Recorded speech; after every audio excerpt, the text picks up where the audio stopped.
ഇന്നിവിടെ ഒരു അടിയന്തര പ്രമേയ ചർച്ചയ്ക്ക് നോട്ടീസ് തന്നത് ADGP അധികാര കസേരയിൽ ഇരുന്നുകൊണ്ട് RSSുമായി ബന്ധം സ്ഥാപിച്ച് കാര്യങ്ങൾ ചെയ്തതിൻ്റെ വെളിച്ചത്തിൽ അദ്ദേഹത്തെ മാറ്റിയതിൻ്റെ പശ്ചാത്തലം നോട്ടീസ്. ഇവിടെ ചരിത്രം പറഞ്ഞ് മറുപടി പറഞ്ഞുകൊണ്ടിരിക്കുക സാർ. ഞങ്ങൾക്ക് അതിൻ്റെ ചരിത്രത്തിന് മറുപടി ചെയ്യാൻ സമയമില്ല. ചരിത്രം പറയാനാണെങ്കിൽ ഒരേ ഒരു വരി പറഞ്ഞുകൊണ്ട് ഞങ്ങൾ അവസാനിപ്പിക്കാം. ചരിത്രത്തിൽ RSSുമായി സംഘപരിവാറുമായി ആർക്കാണ് ബന്ധമെന്ന് അന്വേഷിച്ചാൽ സാക്ഷാൽ 1977 സാക്ഷാൽ പിണറായി വിജയൻ സംഘപരിവാറിന്റെ വോട്ട് വാങ്ങി ഇതേ നിയമസഭയിലേക്ക് വന്ന ഒരു ചരിത്രമുണ്ട്. അതുകൊണ്ട് ഞങ്ങൾ ചരിത്രത്തിലേക്ക് കടക്കാൻ ആളല്ല, ചരിത്രം പറയാൻ ആഗ്രഹിക്കുന്നില്ല. സർ, ഞാൻ പറയുന്നു, ഇന്ന് കേരളത്തിന്റെ പൊതുസമൂഹം ഈ ചർച്ചയെ വീക്ഷിക്കുന്ന എന്തിനു വേണ്ടിയിട്ടാണെന്നറിയോ? ഇന്ന് കേരളത്തിന്റെ മുമ്പിൽ ഒരു അന്തരീക്ഷത്തിൽ ഒരു ചിത്രമുണ്ട്. അതായത് RSSും CPMും തമ്മിൽ വലിയ ഒരു ബന്ധം സ്ഥാപിച്ച് കാര്യങ്ങൾ നടത്തുന്നുവെന്ന് CPM സഖാക്കന്മാർ പോലും സംശയിക്കുന്നു. എന്തിനു വേണ്ടി, ആർക്ക് വേണ്ടി എന്നാണ് സംശയം. ഇത് ഇൻവെസ്റ്റിഗേറ്റ് ചെയ്യാൻ ഉള്ള ഒരു അതോറിറ്റിയും പ്രതിപക്ഷത്തിന്റെ കയ്യിലില്ല. ഒരു എവിഡൻസും കൊണ്ടുവരാനുള്ള ഒരു അന്വേഷണ ഏജൻസി ഞങ്ങളുടെ കയ്യിലില്ല. അതേസമയം അതെല്ലാമുള്ള സർക്കാർ ചെയ്യുന്ന എന്താണ്? എല്ലാ രീതിയിലും മറച്ചു പിടിച്ചു. ഇപ്പോൾ ഏറ്റവും ഒടുവിൽ ഷംസുദ്ദീൻ ഇവിടെ സൂചിപ്പിച്ച 6/10/2024 നിങ്ങൾ ആ ADGP സ്ഥാനത്ത് നിന്ന് മാറ്റി. അതിൻ്റെ കാരണം എന്താണെന്ന് ഞങ്ങളോട് പറയണ്ടേ സാർ, പൊതുസമൂഹത്തോട് പറയണ്ടേ? എന്താണ് പറയാത്തത്? അവിടെ നിങ്ങൾ മൂടി വെക്കുകയാണ്. അപ്പം അങ്ങനെ വരുമ്പോൾ സാധാരണ ഒരു കേസിന് ഡയറക്റ്റ് എവിഡൻസ് മുമ്പിലില്ലെങ്കിൽ നമ്മളെല്ലാം സ്വീകരിക്കുന്ന ഒരു മാർഗം സർക്കംസ്റ്റൻഷ്യൽ എവിഡൻസ് എന്ന് പറയും കോടതിയിൽ. സാഹചര്യ തെളിവുകൾ അപ്രീഷിയേറ്റ് ചെയ്യുന്നതിന് ഒരു പ്രിൻസിപ്പിൾസ് ഉണ്ട്. അതെന്ന് വെച്ചാൽ ഒരു ചെയിൻ ഓഫ് ഇവൻറ്റ്സ് ബ്രേക്ക് ചെയ്യാതെ ഉണ്ടാവണം. ആ ചെയിൻ ഓഫ് ഇവൻറ്റ്സ് എല്ലാം ഒരേ കാര്യത്തിലേക്കായി, ഒരേ ഗിൽറ്റിലേക്കായിരിക്കണം പോയിന്റ് ചെയ്യുന്നത്. ഇവിടുത്തെ ചെയിൻ ഓഫ് ഇവൻറ്റ്സ് നമുക്കൊന്ന് പരിശോധിക്കാം സാർ. എന്താണ് ഞാൻ പറയുന്നത്? ഏറ്റവും ഒടുവിൽ നിന്ന് തുടങ്ങിയാൽ ADGPയെ മാറ്റേണ്ട സാഹചര്യം എത്രയോ നാൾ മുമ്പ് റൈസ് ചെയ്താണ്. ഒരു വർഷം മുമ്പ് ഈ കൂടിക്കാഴ്ചയെ സംബന്ധിച്ചും ഇദ്ദേഹത്തിൻ്റെ പ്രവർത്തനത്തെ സംബന്ധിച്ചും CMനും ആഭ്യന്തരമന്ത്രിക്കും അറിവ് കിട്ടിയിട്ടും അതിൽ ആക്ട് ചെയ്യുന്നില്ല. അതിനുശേഷം ഈ കാര്യങ്ങൾ പൊതുജന മധ്യത്തിൽ വന്നു. പൂരം അല്ലെങ്കിൽ ഇവിടെ നടത്തിയ നിരവധിയായിട്ടുള്ള നിയമവിരുദ്ധ പ്രവർത്തനങ്ങൾ ADGPയുടെ പുറത്തു വന്നു. ഭരണകക്ഷിയായിട്ടുള്ള MLA തന്നെ കാര്യങ്ങൾ വിളിച്ചു പറഞ്ഞു. അതിനുശേഷം നിങ്ങളുടെ ഘടകകക്ഷിയായ CPI ഈ കാര്യം ശക്തമായി ഉന്നയിച്ചു. എന്നിട്ടും ഈ നിയമസഭാ സമ്മേളനം തുടങ്ങുന്നതിൻ്റെ തലേ ദിവസം വരെ അദ്ദേഹത്തെ സംരക്ഷിക്കുന്ന സാഹചര്യം നിലനിൽക്കാൻ എന്തിനു വേണ്ടിയിട്ടാണ് CM അദ്ദേഹത്തെ ഇത്രമാത്രം സംരക്ഷിക്കുന്നത്?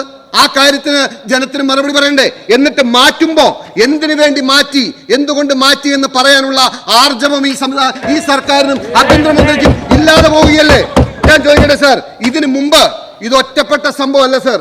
കാരണം ഈ യഥാർത്ഥത്തിൽ ഞാൻ പറയുകയാണെങ്കിൽ നമുക്ക് ഏറ്റവും അവസാനം നടന്ന സംഭവങ്ങൾ ആലോചിക്കാം. ഞാൻ പറയുന്നു, ഇതെല്ലാം എന്തുകൊണ്ടാണ് സംഭവിച്ചത്? സാധാരണ സഖാക്കൾ ആലോചിക്കുന്നുണ്ട്, CPM പോലൊരു പാർട്ടി, എൻ്റെ പാർട്ടിയിലെ എത്രയോ സഖാക്കന്മാരെ വെട്ടിക്കൊന്ന RSS സംഘപരിവാർ BJPയോട് എന്തിനിത്ര വിധേയപ്പെടണം എന്ന് സാധാരണ സഖാക്കന്മാർ ആലോചിക്കുന്നുണ്ട്. ആർക്ക് വേണ്ടി ഈ പാർട്ടിയെ ഇതുപോലെ RSSന് അടിയറ വയ്ക്കുന്നു? അതിന് കാരണമുണ്ട് സാർ. കാരണം പിണറായി വിജയൻ എന്ന് പറയുന്ന നിങ്ങളുടെ നേതാവിൻ്റെ, മുഖ്യമന്ത്രിയുടെ കുടുംബത്തിൻ്റെ തല നരേന്ദ്രമോദിയുടെ കക്ഷത്തിലായത് 31/1/2024 ഞാൻ പറയട്ടെ, 31/1/2024 മുഖ്യമന്ത്രിയുടെ മകൾക്കെതിരെയുള്ള കമ്പനിയുമായി ബന്ധപ്പെട്ട ഡീലിംഗ്സിൽ SFI അന്വേഷണം പ്രഖ്യാപിച്ചതിന് വേണ്ടിയാണെന്നറിയോ? അതായത് ഹൈക്കോടതിയിൽ ജസ്റ്റിസ് ദേവൻ രാമേന്ദ്രൻ ഈ കേസ് പരിഗണിച്ചുകൊണ്ടിരിക്കുമ്പോൾ കോടതി വിധി പറയാൻ തയ്യാറെടുക്കുന്ന സമയത്ത് സെൻട്രൽ ഗവൺമെന്റ് വന്നിട്ട് പറയുകയാണ്, ഞങ്ങളിതാ അന്വേഷണം ആരംഭിച്ചു എന്ന്. എന്തിനു വേണ്ടിയിട്ടാണെന്നറിയോ?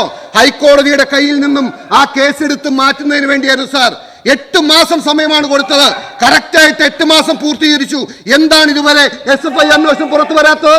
അതിന് പിന്നാലെ ഞാൻ ചോദിക്കട്ടെ, ADGP മാത്രമാണോ SFIയിലൂടെ, DYFIയിലൂടെ, CPMിലൂടെ വന്ന് എല്ലാ പടിയും കയറി നിങ്ങളുടെ ഇടതുപക്ഷത്തിന്റെ ആ കൺവീനറായിരുന്ന EP ജയരാജൻ എന്തിനാണ് സാർ ജാവേദ്കറുമായി ചർച്ച നടത്തിയത്?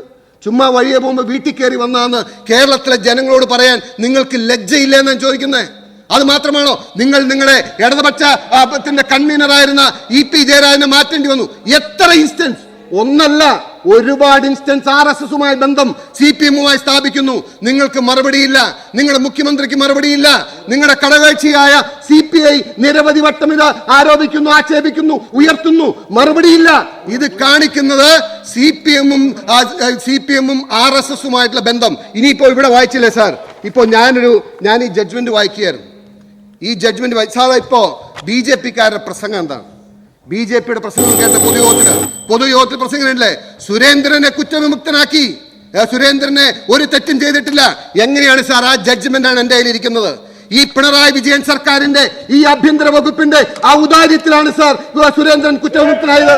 BJP-യുടെ RSSന്റെ ഈ ചെയിൻ ഓഫ് ഈവന്റ്സ് എന്തിനു വേണ്ടി നിരവധി സഖാക്കന്മാരെ വെട്ടിക്കൊന്ന RSSന്റെയും സംഘപരിവാറിന്റെയും കീഴിൽ ഈ പാർട്ടി അടിയറ വെച്ച് ഈ പാർട്ടിയുടെ എല്ലാ ഇച്ഛാശക്തിയും ചോർത്തിക്കളഞ്ഞത് ഒരു കുടുംബത്തെ രക്ഷിക്കാൻ വേണ്ടിയിട്ടാണ് സാർ. ഈ SFI അന്വേഷണം പുറത്തു വരാൻ പോകുന്നില്ല. അതിന്റെ 8 മാസം കഴിഞ്ഞില്ലേ? നിങ്ങൾ ആരും എന്തേ അന്വേഷിക്കാത്ത, എന്തേ നടപടി വരാത്ത? ഈ 3 ഹൈക്കോടതികൾ തള്ളിക്കളഞ്ഞിട്ടും കേന്ദ്ര സർക്കാർ, ഞാൻ ചോദിക്കട്ടെ, ഈ ഡൽഹി ഭരിച്ചിരുന്ന അരവിന്ദ് കെജ്രിവാൾ എന്ന മുഖ്യമന്ത്രിയെ ജയിലിലിട്ട BJP സർക്കാരിന് ഈ എക്സാലോജിക്കുമായി ബന്ധപ്പെട്ട കേസ് പരിശോധിച്ചാൽ ചുറ്റുമുള്ള എവിഡൻസ് പ്രളയം പോലെ എവിഡൻസ് ആണ്. പ്രളയം പോലുള്ള എവിഡൻസ് ചുറ്റുമുള്ളപ്പോഴും കേന്ദ്ര സർക്കാർ